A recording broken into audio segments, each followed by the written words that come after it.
सपनों में दर्शन दे गई हो मैहर वाली मैया।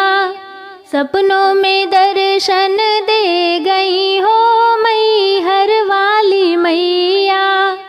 मैया दुआरे एक अंधा पुकारे, मैया दुआरे एक अंधा पुकारे। अंधे को नैना दे गई हो मैहर वाली मैया। अंधे को नैना दे गई हो मैहर वाली मैया। सपनों में दर्शन दे गई हो मैहर वाली मैया। मैया दुआरे एक कोढ़ी पुकारे, मैया दुआरे एक कोढ़ी पुकारे। कोढ़ी को काया दे गई हो मैहर वाली मैया। कोढ़ी को काया दे गई हो मैहर वाली मैया।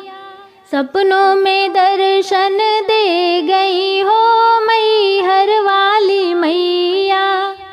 मैया दुआरे एक बालक पुकारे, मैया दुआरे एक बालक पुकारे।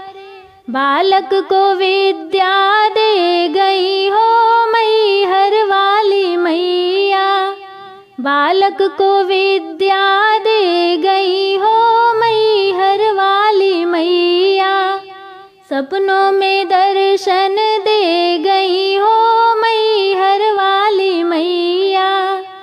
मैया दुआरे एक कन्या पुकारे, मैया दुआरे एक कन्या पुकारे।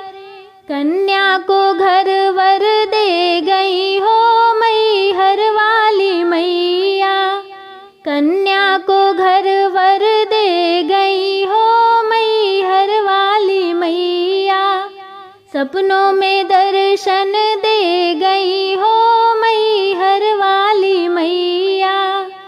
मैया दुआरे एक बाझिन पुकारे, मैया दुआरे एक बाझिन पुकारे।